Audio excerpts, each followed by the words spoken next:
My name is Jacob Roebuck. I am the writer, producer for the film Camp.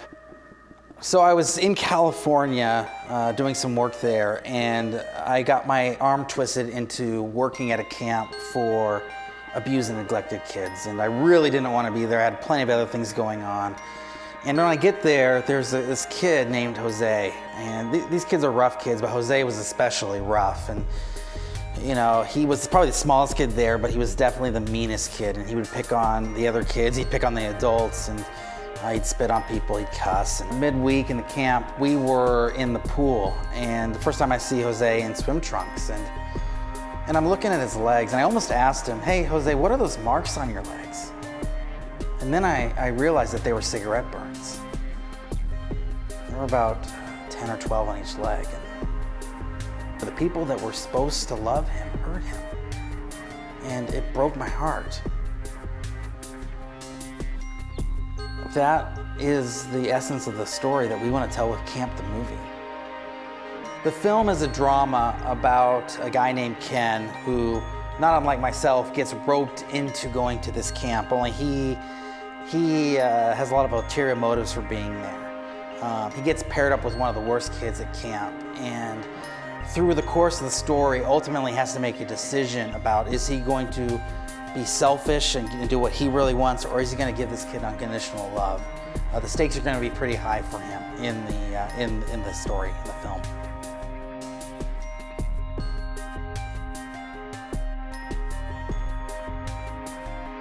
Working with Royal Family Kids is not like your typical camp.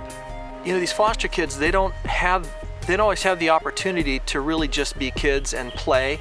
And use their imagination. Yeah, and just, they're not free to just be kids. They don't have anything to their name. Sorry. Like, they'll show up with a trash bag of shoes and clothes that don't fit them. They have nothing. They have no family. I saw where hair had been pulled out of their head. I saw the burn marks. We've had kids here that had cigarette burns on them. We've had kids that have been abused in the worst way you could ever imagine. And I'm very angry with the adults that put them in that position. Being in foster care sometimes builds a lot of anger. I was a biter, and anytime another kid would mess with me or tick me off, you know, I just go grab him and bite him. I had one counselor had to separate me, and I just really wanted to bite, and he actually let me bite his arm instead. A group of incredible people, spend a week with them, providing healing and hope, as well as great memories for a young child. I had a guy, James. He was 11, and nothing sort of appeased him.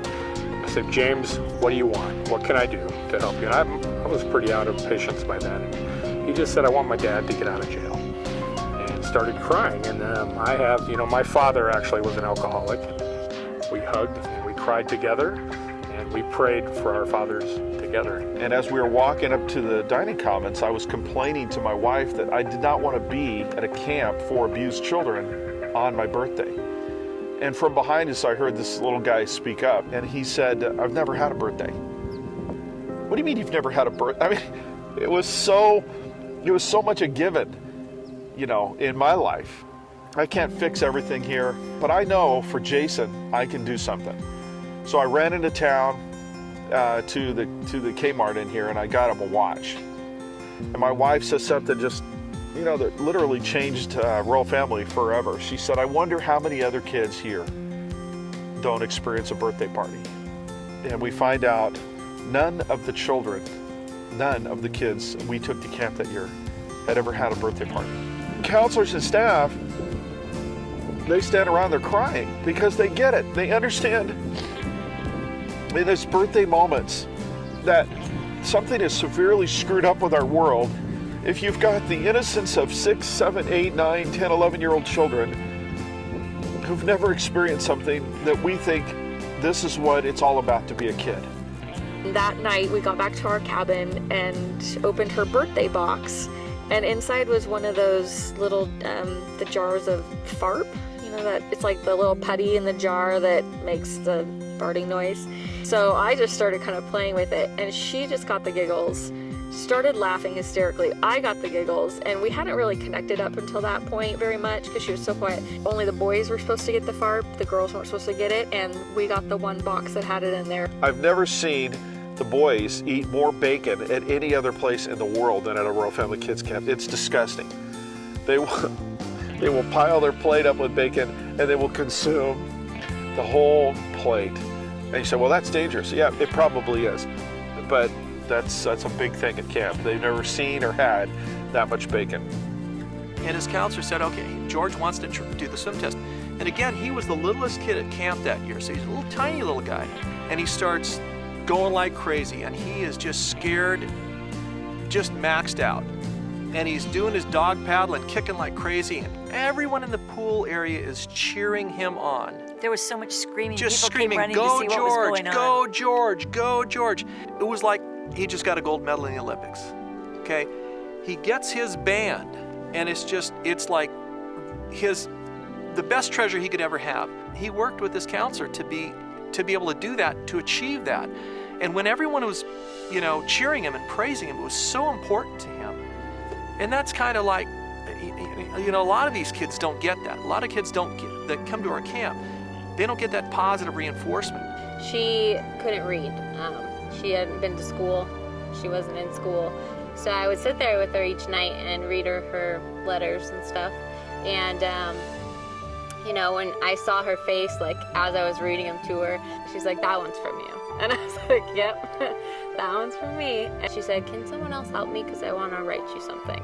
So one of the other counselors helped her as she wrote out a note to me. And she actually took all the time and the effort to sit there and write out, thank you for being my camp counselor. I'm going to miss you. And I had a great time at camp. Like, love Shireen. That one goes in my Bible. That was a big deal to me. One of my campers asked me, how much do you get paid for this? And just could not believe. I said, I volunteer. I'm here because I love you and I want to see you and I want to be with you for a week. And is that everyone is just total dorks the whole week and they don't care because you just go all out for these kids. Creating a safe place for these kids for a week to just be who they are and love them exactly where they're at is probably the most powerful thing we can do for them. Like he says, you feel like you're poking the devil in the eye. Yeah, that's what it's like. You know what you're doing? You're punching him right in the nose. That's what it's like. You stand right up there and you grab him by the throat and you punch him right in the nose. That's what we do every week. We asked ourselves, have we done anything that's been this hard ever in our life? No. So we sat around, we cried out every tear we had. We loved the children to the best of our ability.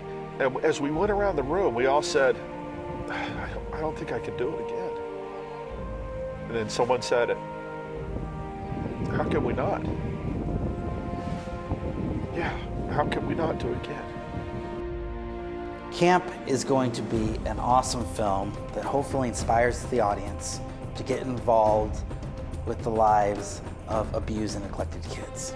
We're going to be shooting the film in New Mexico. It's a great place to shoot films. There's lots of resources, great people there. We shot our last feature there and had a great time doing it, and we're looking forward to going back. Camp will be released to 100 cities around the United States. Many of the places where we're going to be showing the film are also places that have a camp similar to the one we based the story in the movie off of. We're really excited about this because it's going to give those camps an opportunity to really share their story and recruit volunteers and get more people involved with these kids who desperately need adults who love them unconditionally. We're excited that you are thinking about becoming a backer of our project here at Kickstarter. We've got some great rewards, some great giveaways, DVDs, Blu-rays of the film, signed posters, a chance to come to the set, to get your name in the credits, to be an extra, lots of good stuff. So check them out. See what you want to be involved and how you want to be involved, and become a backer. We'll keep you posted on how the movie's going. And thanks so much for your support. We'll see you at the movies.